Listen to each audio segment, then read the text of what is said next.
Welcome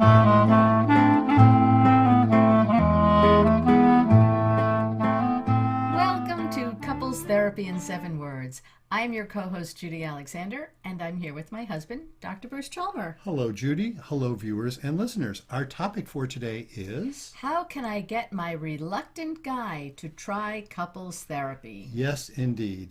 Now, I've got to point out something about that particular topic. Why would I choose that particular topic? And this was my choice. Okay, that's a good question. Why would you choose that particular topic? Well, there are several reasons. Now, one reason is it's relevant. And, this past week I had a conversation about this, which was, I could have picked from dozens of conversations I've had similar to this over the years. And moreover, but there's another reason. There's another important reason. Yes. Okay. And that relates to, it relates to my website. Now, we have our ctn7.com website, which you'll see up above us, those of you who are watching. We've been talking about that and telling you all about all the new stuff on it. And it's new stuff. And what you'll see there is a books tab. And the books tab takes you over to brucechalmer.com/books, which is, where I hang out with my new books. Now I have my new book. My new book is called... It's Not About Communication. Why everything you know about couples therapy is wrong. Yes, it's just recently released. It is available now in paperback. If you go to the aforementioned books tab on ctn7.com, it'll take you right there. And the other thing that happens when you go to brucechalmer.com, and I think I'm going to make this be true on ctn7.com as well, you will be invited to sign up for my mailing list. And what happens when you sign up for my mailing list? Well, that means you will get the occasional, and I do mean occasional. I am not into spam, believe me. You'll get an email telling you about the new book. You'll get an email, telling you if there's some new development, if we're going to do a book launch event or that sort of thing. And as an incentive to get you to do that, what I've prepared is a really fun video. You've seen the video. I have. It is fun. Yes. And in fact, you actually helped me with it. And we'll get into that in our conversation a little bit. Okay. You actually helped me with, of course, like you helped me with so many things. And the video happens to be called, How Can I Get My Reluctant Guy to Try Couples Therapy? Because I just think that's a relevant topic for lots of folks. And, using the usual genders there, it's usually women who are looking to do couples therapy. Not always, by no means always, but usually. And often she's trying to figure out, how do I get the guy to do it? Because the guy's got all kinds of reasons why he won't do it. And we'll talk about that in a little while. But that video is a fun video. If you go to ctn7.com, go to the books tab, or go to brucechalmer.com, you will find yourself given an opportunity to sign up for my mailing list. If you want to do it directly, you go to the contacts tab on brucechalmer.com. But anyway, you'll get there.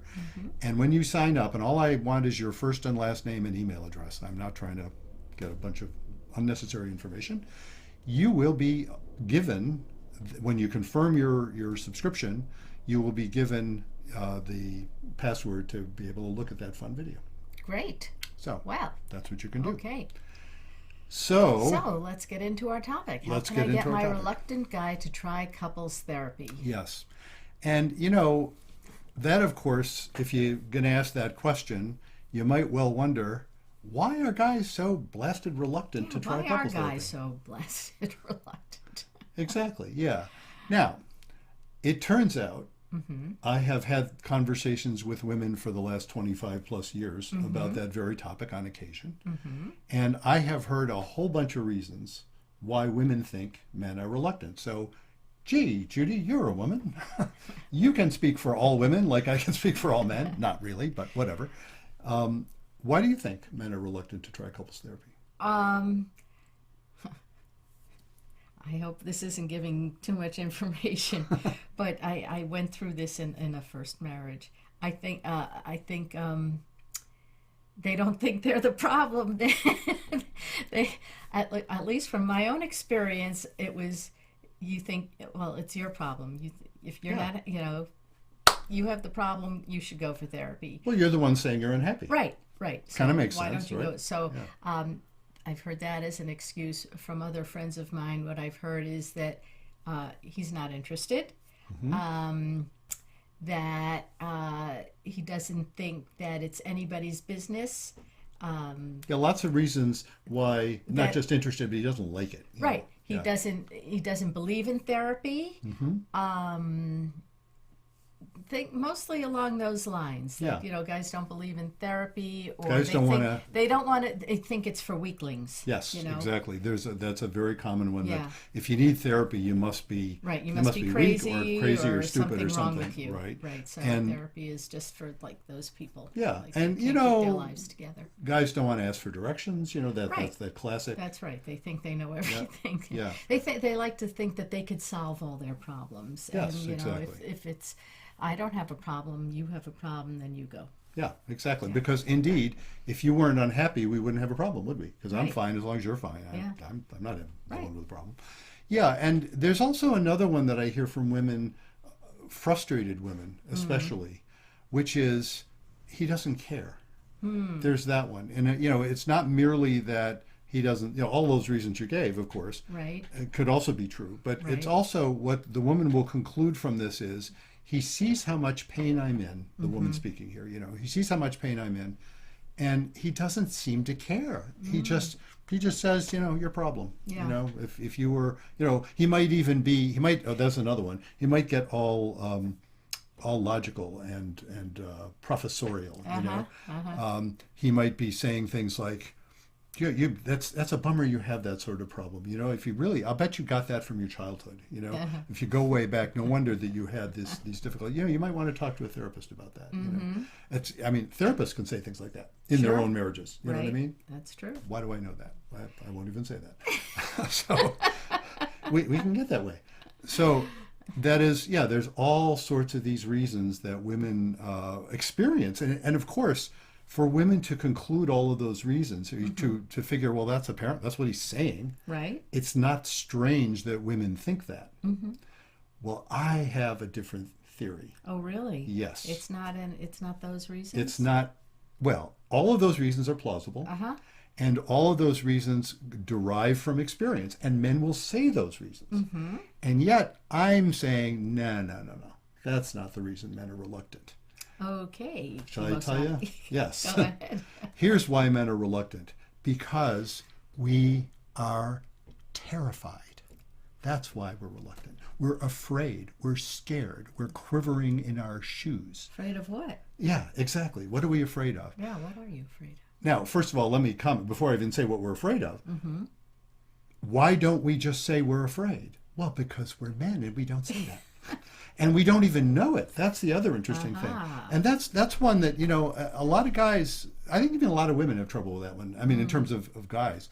And a lot of guys don't know how to conceptualize that. I will often mention that to guys. If the woman in your life is telling you, for example, she's thinking you're angry. You seem to be coming on angry. And the guy's thinking, I didn't think I was angry.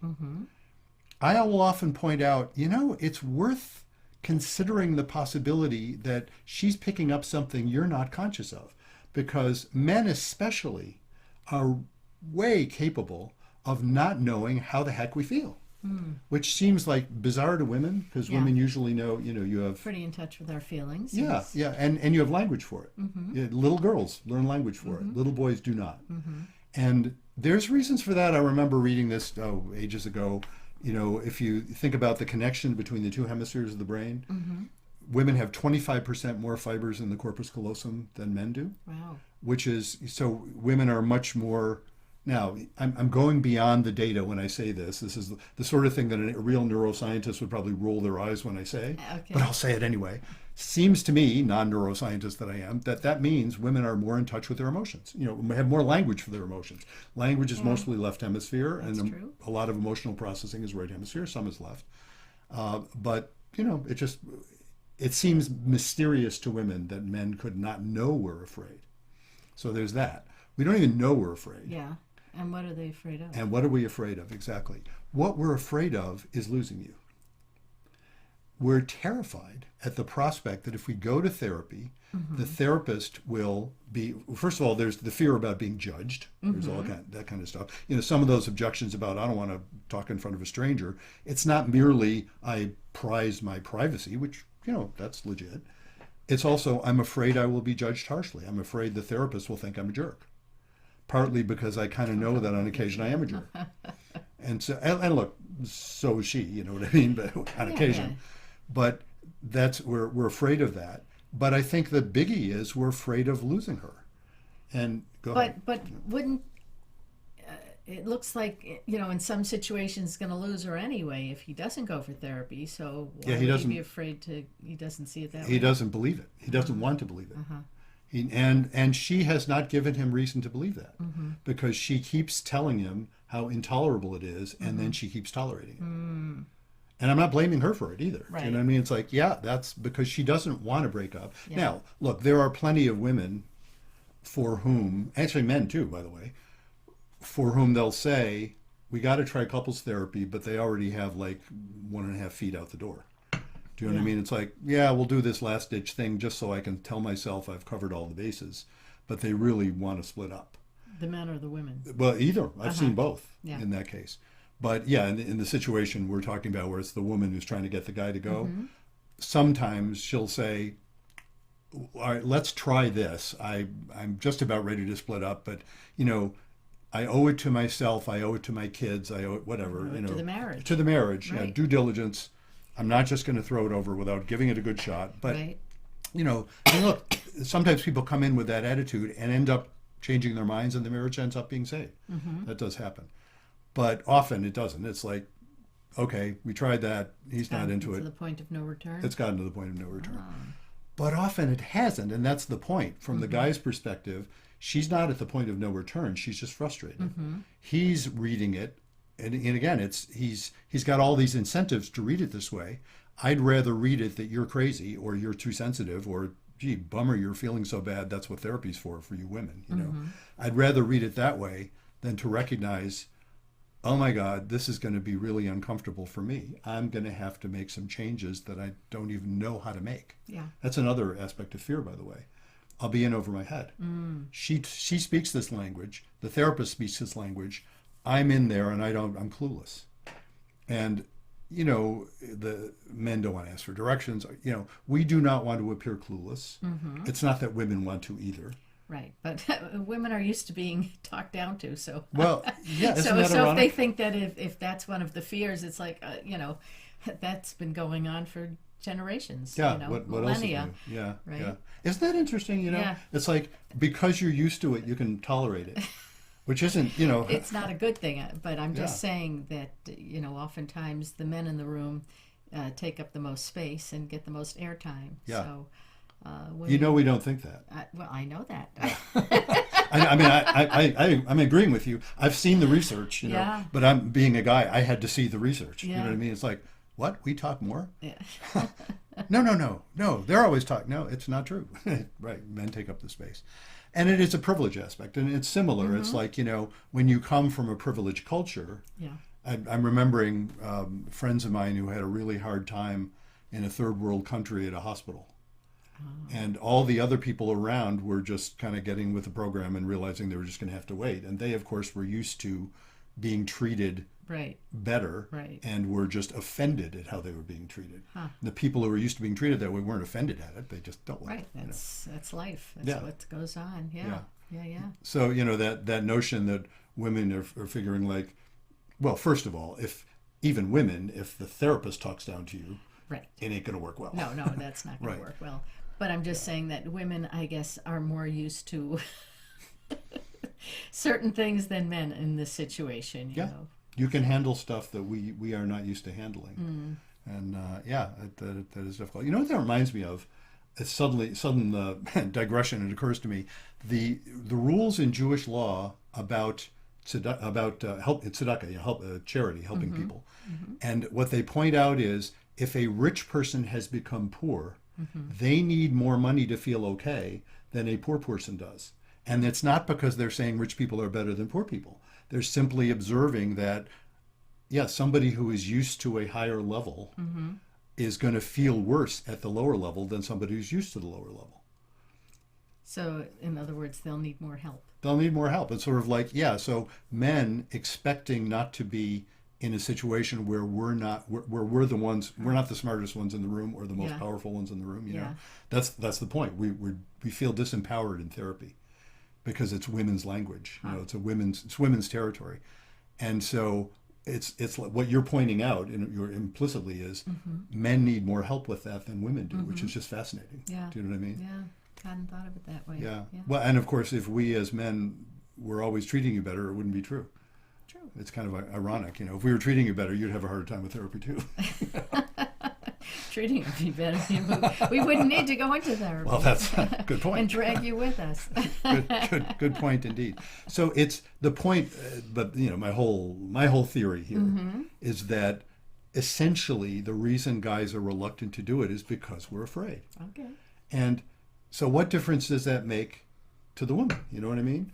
Because what do women try to do, or you can think in your own experience, to get not knowing about it, you know, not thinking of it in terms of fear, thinking of it in terms of he's just being arrogant, he's just Right. being, you know, whatever he's being. So what do you try to do?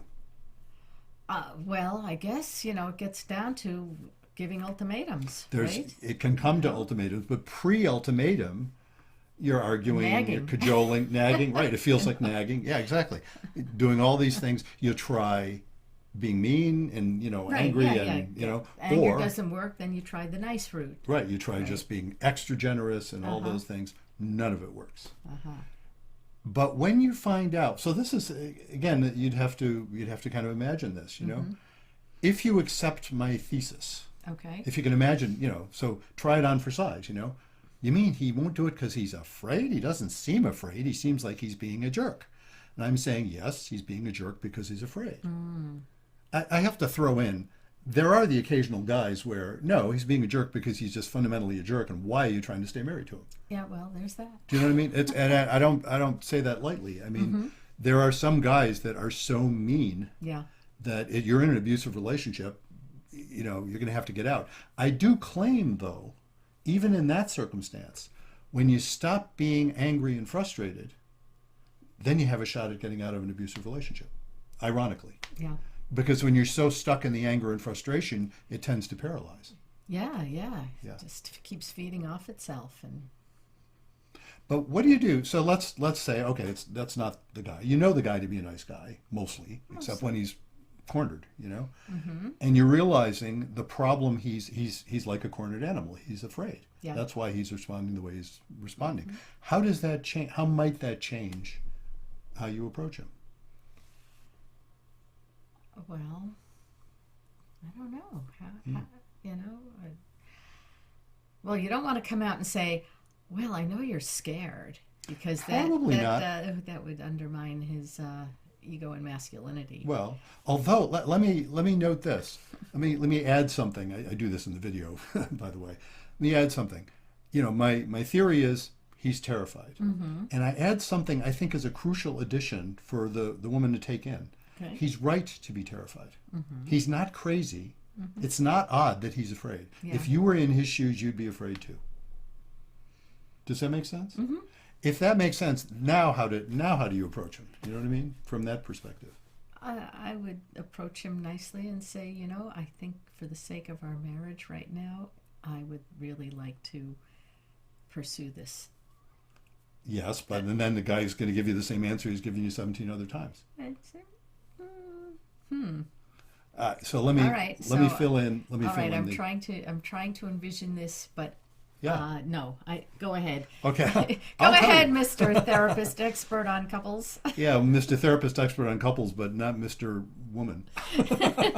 So I'm imagining this, but hey, you got to try this on. You know, and see what you think. No, the difference is this. Instead of saying, I think exactly what you said. Of course, that's how you feel. He already knows that. What if you said to him along the lines of, you know, I've been realizing you've been reluctant to do therapy, and I'm realizing I think I understand why. And I mean, I think I can see why you'd be reluctant. You know, it makes sense to me, given your situation. It must be really scary, or at least, you know, off-putting, to imagine yourself in that situation where you could really feel like you'd be at a disadvantage.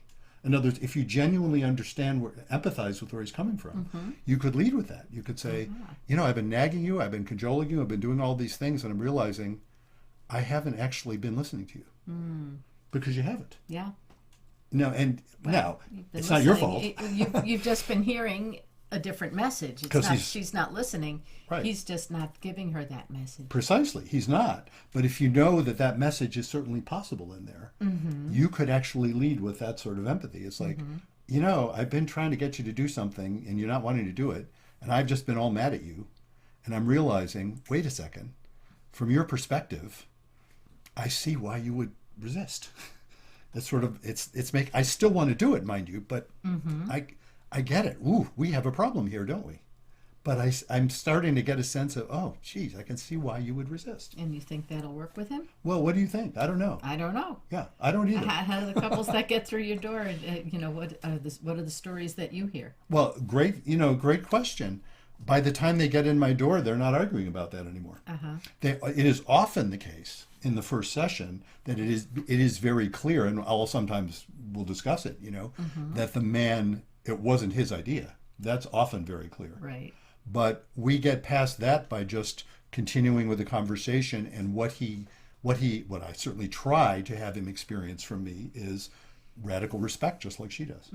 I'm doing the same thing with them that I'm suggesting she do with him. What I'm saying to both of them is, right. Wow, neither of you is nuts. Yeah.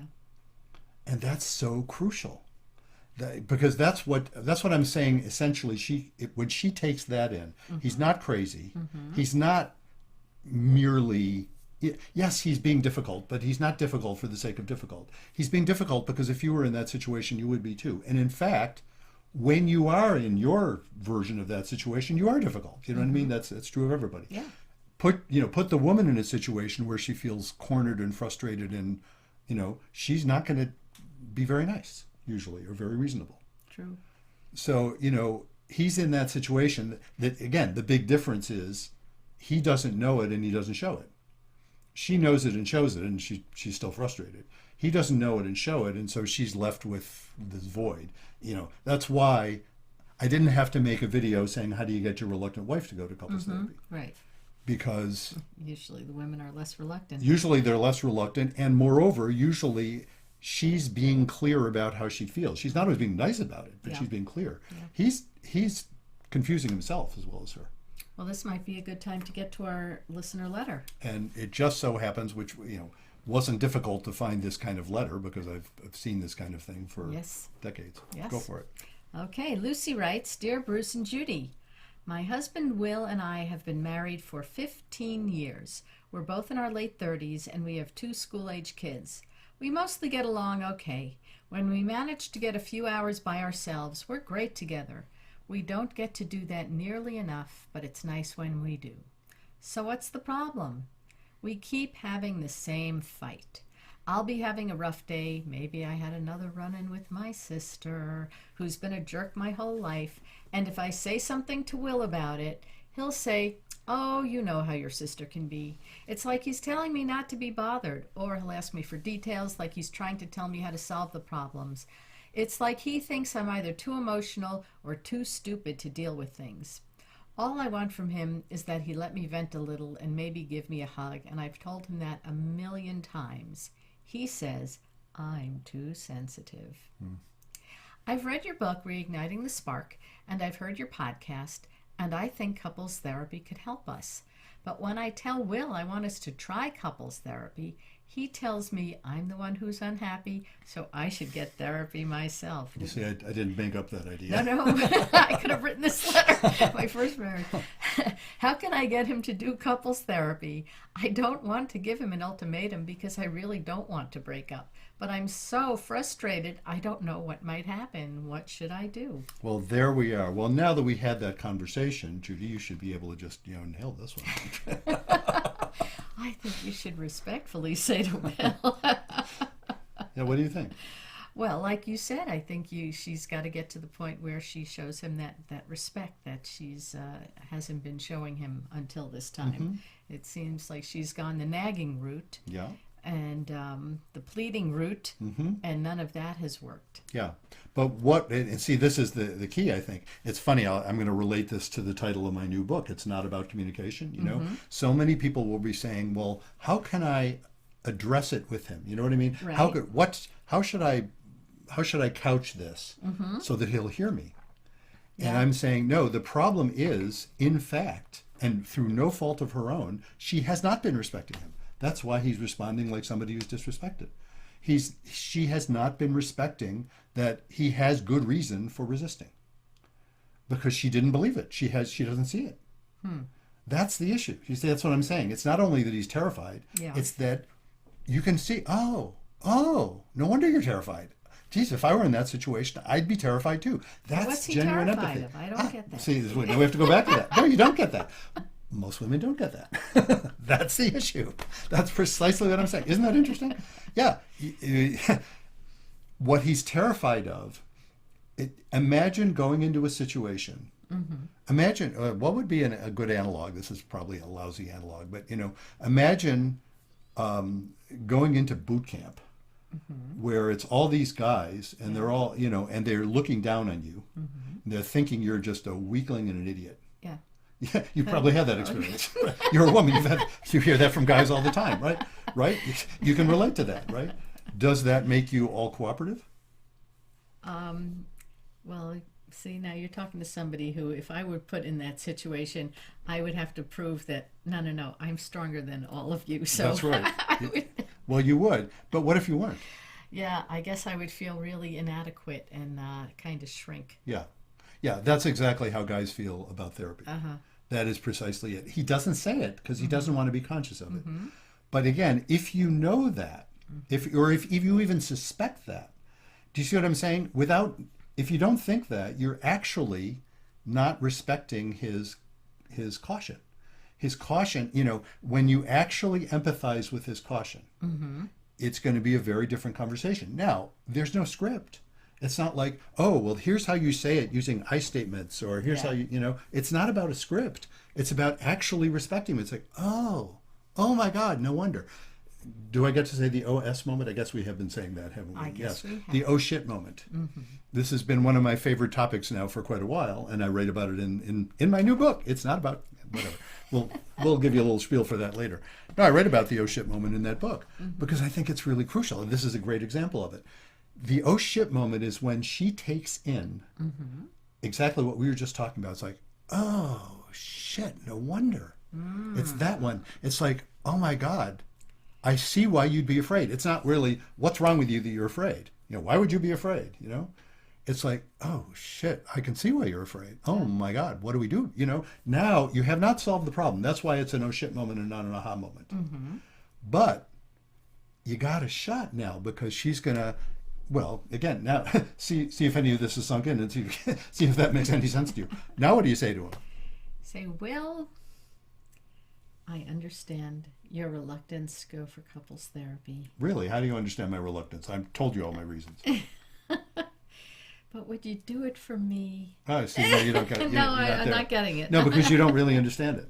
No, it's what it takes is it would come out more like this, and again, not a script. It would be like, oh, I've been trying to get you to do this. You've been not wanting to do it, and I saw this video or I heard this podcast. You can say that, whatever. Right. Would you like to watch it with me, Will? No, it's stupid. Oh, okay. You know what I'm saying?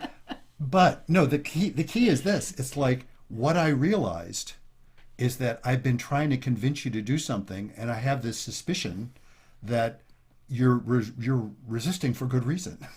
I'm starting to realize my expecting you to do this with me is ignoring some very real stuff that you're really bothered by, and I can see why. You don't even have to say scared. Maybe scared isn't the right word. Yeah. Maybe scared. And I'm not trying to insist that it is. Scare them off. Scared might scare them off, and it may be. Because guys don't like to admit they're scared either. We don't, and moreover, it may be on some level inaccurate. It may not exactly capture it, but certainly he's reluctant. That's obvious, and that's the key point. If you really, genuinely, in your bones, understand, oh my God, I see why. If I were in your shoes, I'd be reluctant too.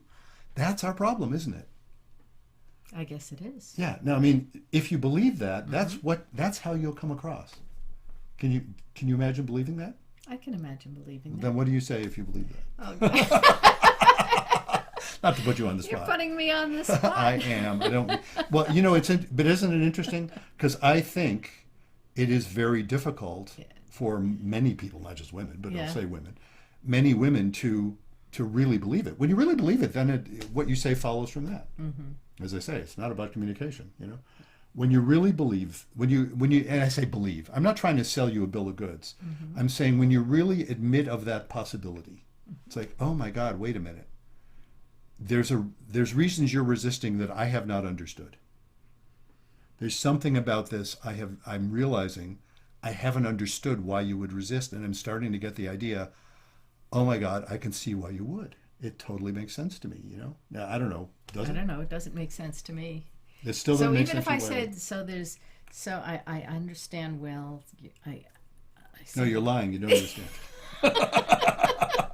Do you see what I mean? I'm trying to play a mean game. I'm trying to give but it doesn't work if you don't really language here. No, that's it. Isn't that interesting? It doesn't work if you don't really understand it. And I say, I know you understand the concept. So how am I going to get my schlub of a husband to go for therapy? There's your problem. You think he's a schlub. He's not going to do that if you think he's a schlub. Oh, okay. Because seriously, that if you think that he's just being a stupid guy, then why would he go with you? Yeah. Do you see what I mean? That's the hard part. But even if I said to him, even if I do get it, and I still don't know what language to use to get him there. And here, look, am I guilty of false advertising? We call this "How to Get Your Reluctant Guy to Go." I don't know either, in the sense that what I'm saying is the key is genuine empathy. That's always the key to any kind of intimate conversation.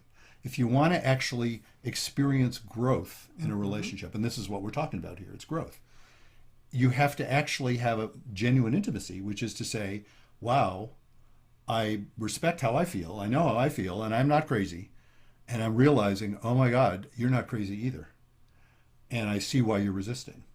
And we have a problem, don't we? And then what happens, but then you're not mad at him.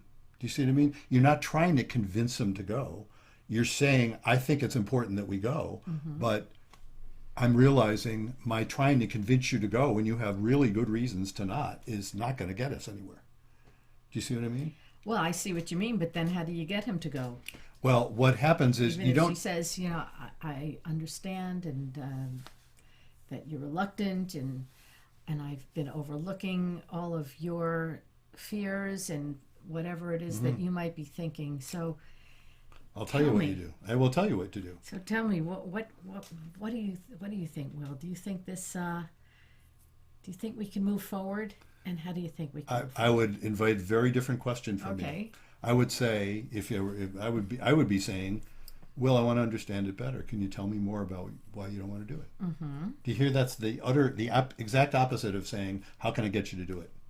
It's like, wait a minute, I'm realizing your resistance is not crazy. So what if he gives his reasons? Yeah. And they end up in the same place where they were. He's not going. They could. If he gives his reasons that are, well, like, you want to role play it a little bit? I'll be Will. Okay, go ahead. Yeah. So so we'll go ahead and say what you want to say. Okay. Will, I was watching this video about why men are sometimes reluctant to go for couples therapy. And I'm really curious, why are you reluctant to go for couples therapy? Oh, you're not going to believe me anyway. No, I try me. Yeah, what I need you to say at this moment, I need you to say, I'm realizing I think there's something to it. You didn't say that. You're still trying to convince me. Do you see what I mean? You weren't showing that genuine sense of, oh my God, I need to see the light bulb over your head. I need to see, like, I realized something I did not know. And I need to learn more about this. I need you to want to know what's going on with me rather than looking at me like, why are you being such a reluctant, But I do want to know what's going on. But you didn't say that. You just said that part, but you didn't say, I'm realizing I need to know more about this. You didn't give me that. You know what I mean? You're still trying to convince me. You're sweet talking me. Do you get the difference?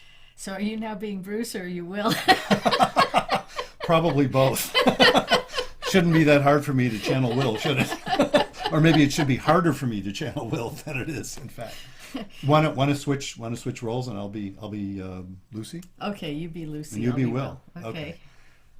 Well, and so I should be Lucy. Yeah, I'll be Lucy the way I'm thinking. Try it like this. Okay. So Will, I know I've been trying so hard, and you can tell I'm frustrated. I've been trying so hard to get you to come, and you keep telling me you won't do it, and you have all these reasons, and then I watched this video, and something dawned on me, which I'm sorry it didn't dawn on me sooner, but it didn't. I'm realizing you have valid reasons for it, and I have not been paying any attention to your valid reasons for it because I have valid reasons for how I feel too. I've been so fixated on wanting us to go because I think it's really important. I have not actually been listening to why you might actually be reluctant in ways that I can actually hear. Mm-hmm. So I want to learn more about that. I still want us to go. Mm-hmm. I want our marriage to improve. That's why I want us to go.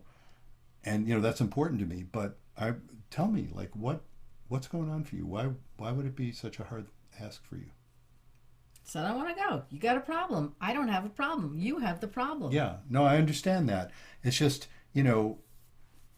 there's something about, because I think if I asked you to do something really simple, because the thing I know about you is you're a nice guy and you seem to love me and take care of me.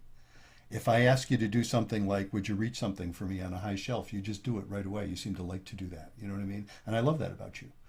And so there's something about this particular thing that just seems like it's putting you in a really bad place. And I want to know what it is because, maybe we don't have to do couples therapy, but we need to do something. Mm-hmm.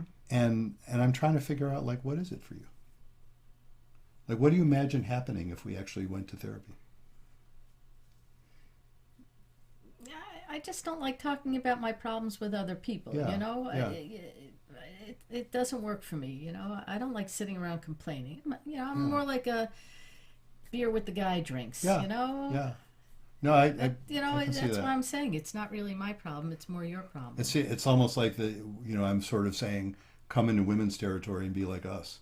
And it's like, because women, we're always talking about her, I'm talking to my girlfriends all the time. I'm not a girl, No, I know. I'm glad you got your a girl. girlfriends. Talk to your girlfriends if you got a problem. Yeah, no, I know. And I know you probably talk about all your husbands anyway, so go ahead and talk about us. No, we don't care. Yeah, we do. No, I know we do. It's just, there's something about, because if I asked you to do practically anything else, you're a nice guy, you would do that. And I don't know what's going on for you. The therapy thing itself, it just seems like there's something about it. All right, if you want me to go, I'll go one time. How about that? Would you? That would really be meaningful for me. I appreciate that. All right. Now, did you do that because we should be wrapping up this podcast? I just got so tired of hearing you. Now look, we were role playing here, and we were role playing out of our respective territory, right? You were being a man, and I was being a woman. I will note that phenomenon you just did, I think, is often what brings people in. Uh-huh. And I think there's something about it where he'd be willing to do it much more if what he's sensing from her isn't condemnation, mm-hmm. if he's sensing genuine curiosity. That's what I was channeling genuine curiosity mm-hmm. in that conversation. And and the part I pointed out about, hey, you do all sorts of other nice things for me. Mm-hmm. I'm not trying to say do it for you. I know you don't. That's not your way of doing things. Mm-hmm. I am saying do it for me, but you're reluctant to do this one thing for me, and there's so many other things you'll just fall over yourself doing for me. You know what I'm saying? That I think that probably rang true. You appeal to his sense of wanting to help. Yeah, which is genuine. Mm-hmm. And again, she wouldn't say things like, you're usually nice to me if mm-hmm. that weren't true. Mm-hmm. Now, again, if he's usually simply a jerk to her, she probably shouldn't be trying couples therapy. She should get out of the relationship. Right, but she doesn't want to get out of the relationship. But she doesn't, right. And I'm sure there are many women like Lucy that don't want to get out of the relationship but are frustrated. And she said toward the beginning, she said, when we managed to get a few hours by ourselves, that's such a classic, they're in their 30s, they've got a couple of kids. Mm-hmm. Before kids, they had a lot of fun, and it was easy. And after kids, it's not so much fun and not so easy anymore, you know, and they don't have enough time to sort of recharge, you know, and so that's what they end up with. But anyway, I hope that helps. I hope Lucy. that helps. And let us know how things work out, Lucy. We'd love to hear from you. And if you, like Lucy, have questions that you would like me and Bruce to talk about on the air, Possibly by role playing in very odd ways. possibly, you can write to us. You can come to our website, ctn7.com, and you can find a little tab where you can write to us. And if you would like to be on the show, or if you have suggestions for guests that you would like to see us interview, you can also go to ctn7.com and let us know. You press the button for make a suggestion, and there's all kinds of. We made it very easy now. It is on our nice new website. That's right, our new website. And also, when you go to our new website, you will find information about the new book. It's not about communication, why everything you know about couples therapy is wrong. And those of you who are merely listening will not know, but those of you who are watching will. We're each holding up a copy of the book, which is sort of that, you know, subliminal way of suggesting, gee, look at them. They each have a copy. I need one too. So you can go and get one. And they make wonderful gifts for the upcoming holidays. They absolutely do. I have an occasion, not to undermine a good sales pitch, but I have an occasion to note, gee, if you're giving a book on how to improve your relationship to somebody, there's a message there. So whatever. You know what? But I do say, you know, give it to your couples therapist. You know, actually, that's not a bad idea, because the book is not only for couples, but it's also for couples therapists. It is indeed. And really, that's a central part of the book is radical transparency on my part. In other words, I have a whole chapter called Couples Therapy Under the Hood. I give away all my secrets. They're not secrets, you know. And so your therapist, I'm not trying to say your therapist should act like me, because they shouldn't. They should act like them, and they will. But I think it's useful ideas for folks who are in couples therapy, for folks who are thinking about couples therapy, and for couples therapists themselves as well. And you'll also be able to get copies of the first book, Reigniting the Spark, Why Stable Relationships Lose Intimacy, and How to Get It Back. That's available at the same books tab. You'll get all sorts of information on how to order that as well. I will note, by the way, in terms of the new book, just like the old book, it's available in all your favorite formats. The paperback is now available. The Kindle version will be available on January 15th, 2023. The audiobook version should be available right around that same time, possibly even a little earlier, I'm not sure, but it's in process as well. And on our website, you may also get some Merch! And this actually does make a really nice holiday gift. It actually does. These are lovely mugs and T-shirts. And you can see, those of you watching, tote bags? We do not have tote bags. We should get tote bags. Okay, we'll get tote bags. I'm gonna look into tote bags. Okay. Yeah, look, that's easy to do. Yeah. It's amazing easy to do this sort of thing. It's got our beautiful logo that Judy designed on one side. On the other side, the inspiring message: be kind, don't panic, and have faith. A lovely way to start the day, or conclude the day, or have during the day, whatever. Depends what you put in it. Exactly. That is exactly right. It'll hold any known beverage that is safe to drink. The cup will hold it. There's a little selling point for a coffee mug. There you go. Yes, indeed. So I think we've covered. I think we have. We've covered the bases. And so until next time. Remember, be kind. Don't panic. And have faith.